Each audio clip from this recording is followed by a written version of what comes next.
doing, dude? This is my car. No, I paid them that money. What is you doing? What the going on? Where's my cousin at? Call my mother. Call my mother, man. What the hell is going on? Dude. No, what is you doing? This is my only transportation. What is you doing? For what? Who list? It's on my list. Dude, this cannot be happening to me. Are you serious? Like, it's always something like, are you serious? Who told you to tow my car? Who told you to tow my car? Dude, I'm talking to you. Like, what the going on? Like, I gotta get my hair done this week. Are you serious?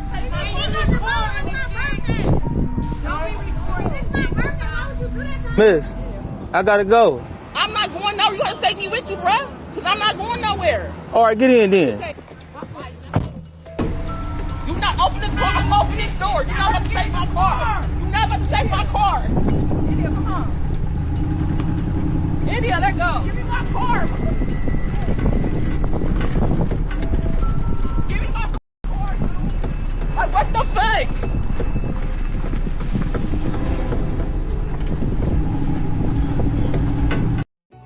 All right, so I'm just trying to figure out what the first video. Shout out to the brother for doing this job.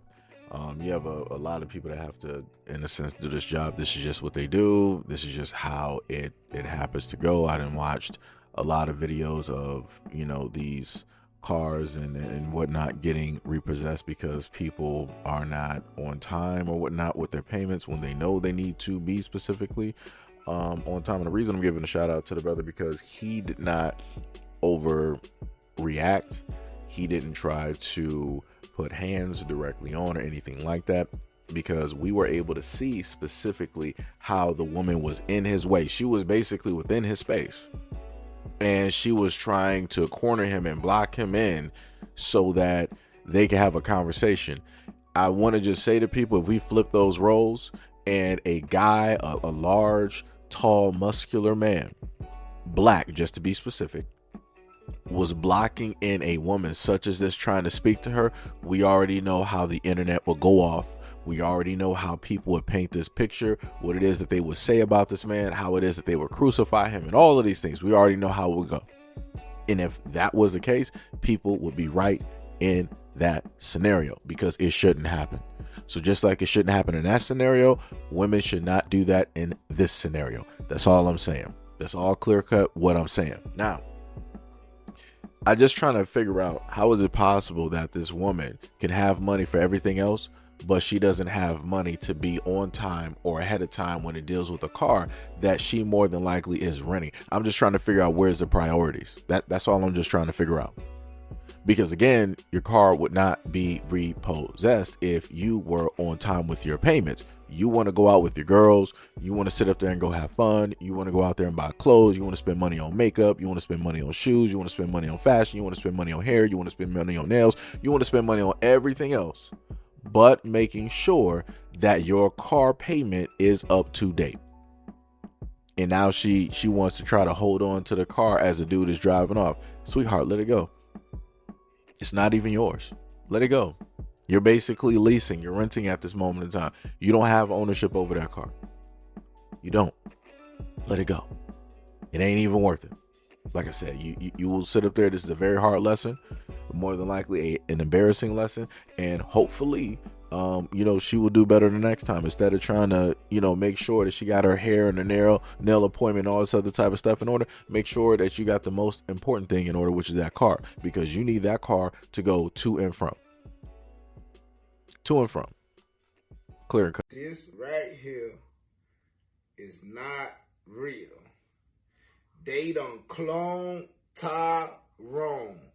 GTA 6 real NPC. That's me right up. Change the character to Zoe Poppy name. Got my goals, got my nose, got my shades, got my hair. You just change the character to my name. That's me. Right here. And right here. This right here is not real. This the real one right here. You hear me? This ain't no rat tile though. This is Zoe Poppy. Nah, for real though, GTA. I need my money, man. Cause everybody know this me. The whole world know this me. You hear me? On my mama crack on Jesus sandals on all churches on the earth. GTA 6. Me. I just jumped out the screen. I just jumped out the screen. So this video is very interesting because this is not the first person or the first guy who stated that, yo, GTA Rockstar, y'all stealing my image. Like, this is me, like, literally in the game, flesh and blood. Like, yo, look at the teeth, look at the tattoos, look at this, look at that. Like, this is all me. And I'm like, really? I'm like, this is how y'all gonna go about this whole situation when you could literally try to partner up with Rockstar, where you could try to start up like some brand deals, your own social media and all of that. Everybody's like, nah, you gotta break me off some. You gotta pay me. It's like, yo, we about to have the lawyers calling you. Like, you don't got Rockstar money. You don't got Rockstar money. Even if you got lawyers, you don't have Rockstar money. And again, this is proof that when people are handed like a life raft or just a little bit of something, people rather sink the whole ship, still being out to drift and sea, thinking that they just going to swim the shore. And you're not going to make it. You're in a large, vast ocean. This was your moment in time where you could have really shined. You could have played up like, yo, this character looks so much like me, all this other time. You could have literally made your own social media presence directly off of this. Now you just killed everything. You kill whatever emotion, you kill whatever, because you're like, hey, this is basically me, Rockstar. Oh, what did Rockstar do? They said, oh, word, you said we got a problem. You said we're using your image. No problem. Cool. We're going to get our animators and everything directly in our graphic designers directly on it, and we're going to swap up the image. And that's what they did. So you had this image that looked similar to you, even though there's a lot of dudes down there in Florida that look like that. Like, this is just the basic everyday thing. There's a lot of dudes in Florida that got like dreads, spider dreads, all the other type of stuff, right? So now they done took that away. They gave the dude a backwards cap. They gave him like the ASAP Rocky type of braids. I think he may still have the grills. He got on glasses and he still got the chains. Now what you got? Now what's your argument? You don't got an argument now. That was Rockstar just telling you to shut up. That was Rockstar letting you know that we don't need you or anything that looks like you in order to build or make a game. The problem with a lot of these people is that they feel that their image is 100% selling and or making a game, and it's not. It's not. Rockstar just has those in there. They can literally just make up characters if they really wanted to, or however it is that they do it, and it'll be that. People still going to buy GTA first day. Don't matter if the game is $80 to $100. People still going to buy it first day, and everybody's going to be on it. And you're just going to be sitting there mad. Like I said before, this is or was an opportunity for, I think, what was the dude's name? Florida Joker, and then the whatever the other dude did. This is an opportunity for them to literally build something off of that. This is going to be a game that's going to be played for the next 10 years, if not more. It's going to be coming out in 2016. I'm sorry. I was going to say 2016 and 2026. So you got so much leeway to try to get you a social media presence. And then when the game drops, all you got to do is just start popping up on social media, dressed exactly like that character, talking just like that character, having interactions like that character. You got people that have been doing that for a very long time. But like I said, a lot of people not smart enough to realize when they got an actual opportunity on their hands to live and have the life that they've always wanted. It's crazy work. Okay, so they locked my baby daddy up for child support, my oldest. I was so mad. I went to court and they had him in, well, let me tell y'all from the beginning. So I went to the courtroom and I sat down. And the bailiff came running over and he was like, you can't sit there, you can't sit there. And I was like, why? And he was like, all the men on this side, all the females on this side. And I started looking around the courtroom like, God dang. So they separate the females and the males. And I thought that was strange. And I just thought it was strange. So while I was sitting there waiting for them to call my name, I was matching this man with this woman, just, biding my time. So when they called my name and my baby daddy name, they brought him out in an orange jumpsuit and handcuffs and shackles. And that pissed me off even more. I was so mad. I told Your Honor, I let her say what she was going to say. Then I was like, Your Honor, I want all child support struck.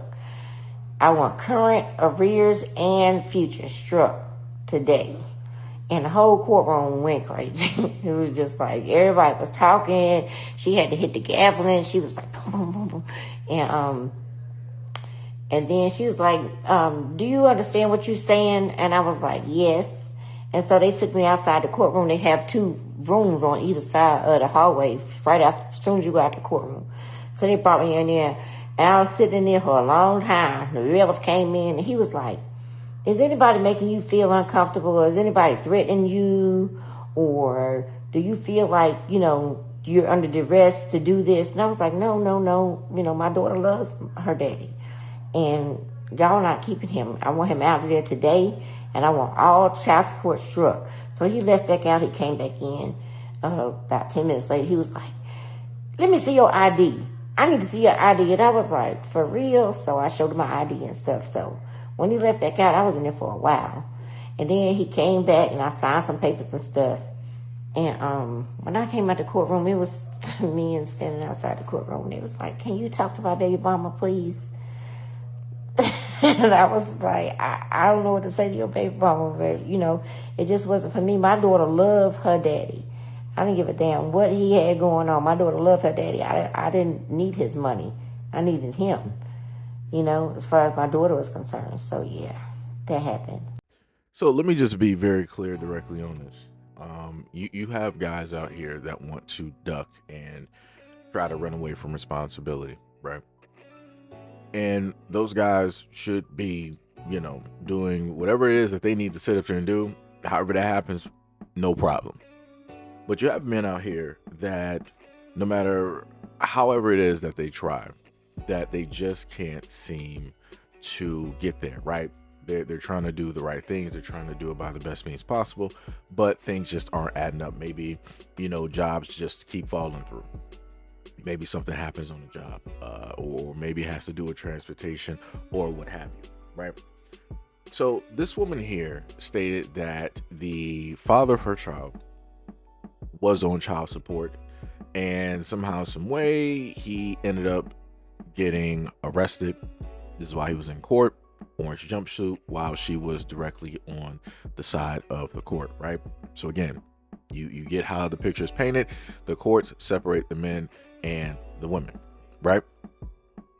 So as she proceeds to go directly up there, he goes up and she notices that he's in an orange jumpsuit, probably got handcuffs or whatnot or whatever on, as if he's some type of hardened criminal, as if he deserves to be in jail and directly behind bars, like he committed some type of murder.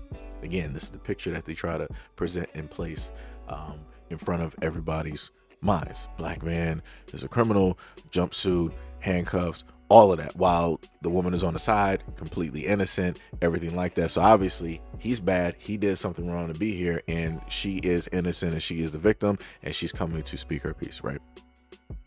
So as she saw and witnessed this, she was like, yo, this ain't even right. Like, this is not even how this is supposed to go. This is just about, a little bit of money. So, that whatnot or whatever could get done. And she was so fed up with that situation. She was like, we're not doing this. I'm not about to allow the courts. I'm not going to allow these lawyers. I'm not going to allow the system to treat him or to try to criminalize him the way that you guys are doing at this moment in time. I want everything dropped. 100%. I want everything dropped. You heard me correct. I want everything dropped. Get him out of that jumpsuit. Get those handcuffs directly off of him. I want him out today. And she said that because her daughter loves her father. She told the courts basically that this man is more important than why it is that we're even here. That little bit of money, like we'll figure that out in situations when he's on the outside. This is not it. He is more important than his money. My daughter is more important than everything else. And he needs to be out. And you see how the courts were like, okay, we're going to have to calm everybody down, all the other type of stuff. And then you had some people come directly to her and specifically asking her, I was like, yo, Is everything okay? Like, are you under type of any stress or duress? Is anybody coercing you or forcing you to do this? Anybody in the courtroom making you? That was the courts trying to get to a black woman to enable them to place a black man who doesn't need to be in jail and or prison in jail and prison, because that black man is worth thousands of dollars to them when he's locked up. He is worthless to them when he is out there free, and especially he is way more worthless to them if he is out there free and he is within the black community doing positive things, such as being a father to his daughter, because psychologically they know how that will spiral directly out of control if a father is not within the presence or the surroundings of the child. We already know the statistics. We already know how things go. So again, this is the courts basically showing you guys what it is that they are trying to have happen.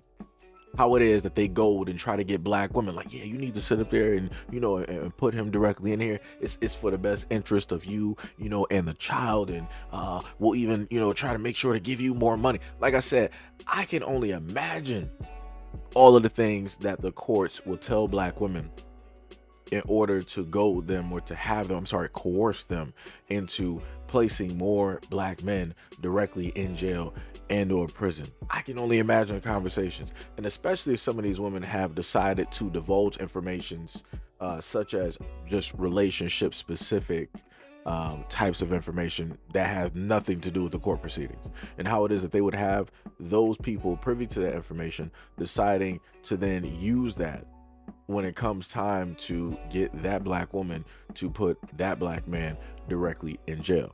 But she said she wasn't falling for it. She said get him out. They even went so far as to ask her for her ID, and that's a little bit confused. I'm like, if the paperwork is already done, they've probably been here a few times, you know exactly who this is, why would you need her ID? Even she said herself, that's strange. It is strange, because I'm pretty sure that her name is on the docket, the judge knows her name and everybody else, so why would you need her ID for what? And then after they kept her in there for a little bit of time, then I guess they got everything sorted out and done.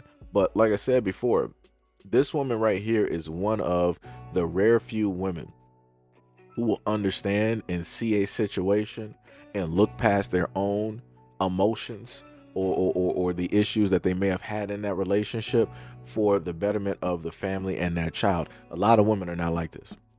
Not a lot of women are not built like this. They can see everything that's happening to that man and know they ain't right, but they're like, oh well. Look at what you did to me in that relationship. So because you did that to me, I'm going to sit up there and put you in jail and prison, and you deserve to sit up there and be there, and whatever happens to you is whatever happens to you, because if you didn't sit up there and talk to me this way and make me feel this way, then you wouldn't be locked up. Right? So again, that's that power and that ego trip that you have a lot of women directly on when they know that they can just press 3 buttons and get a man locked up. It's crazy work. But like I said, shout out to her. And shout out to the other few women out there who can understand the situation, look above it, think logically and not emotionally, and do what is best for the family and the child. But anyways, let me know what you guys think about this video and everything that I stated in the comment description below. And as always, peace, love, and stay tuned for the next video. Now, find a new rival.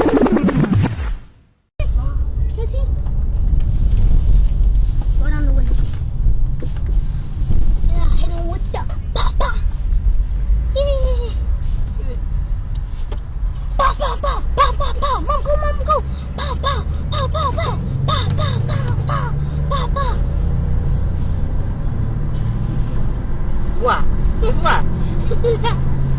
You wanna go outside? So this is what I happen to talk, and again, I already know that somebody's gonna be like, oh, but Seiji, but where's the father? I don't know. They could be dead and gone. They could be dead and gone. She's young. She looked like she is in her 20s. To be honest, she looked like she could be very much in her 20s, and those kids are young as well.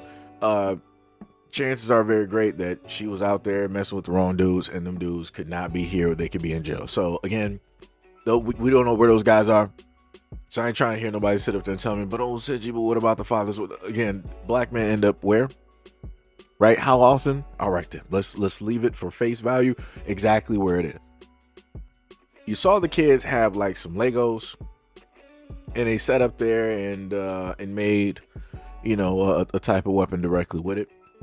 And the kid was enacting a drive-by, both of them. And I'm like, what are you doing? Like, literally rolled down the window and was like, had his brother basically in the backseat, hand him, you know, like the little, you know, Lego, and ba ba ba ba ba ba ba. Like he was just spraying up the block. I'm like, dog, what are you doing?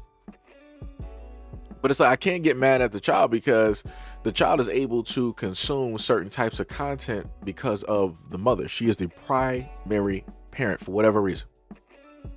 And because she is the primary parent, she is the one that is supposed to gauge and pay attention to what it is that this child or these children are consuming on an everyday basis. And I ain't trying to hear nobody sit up there and tell me, oh, that's hard to do. And no, it's not. You just say that you don't want to do it. Just say that you don't want the full totality of the responsibility when it deals with the child that you are 100% in custody of. Just say that. Just say that. Because mind you, back when I was younger, my mom, single parent, just had me. And there were instances where I wanted to either be like the big boys, the big guys directly out there, and I wanted to, you know, do what I thought was cool that I saw the other dudes doing. And she was like, no, you ain't doing that in this house. We're not doing that. If you're gonna be doing that, you about to be living out there with them. That's how we're gonna sit up there and play. You are not doing this here. You ain't about to be, you know, talking out there like them. You ain't about to be trying to walk like them. You ain't about to be trying to act like them. She let me know as a woman that, yo, this is not anything that I deem of a quality of men. This is not anything that I detail as valuable. This is not anything that I see that is anything within a positive realm when it reflects back onto men. You don't do that. Right? So with what I have learned, I look at other women out here who are or may be single mothers, and I think about my mom, and then I see what it is that they're doing. And I'm like, why are you doing that? Why are you allowing that? Why are you going directly with that? Again, I'm going by the teachings of my mother, what it is that I was literally firsthand knowledge, firsthand information. This is not hearsay. This is not me just having a think piece. These are things that I actually lived, actually experienced.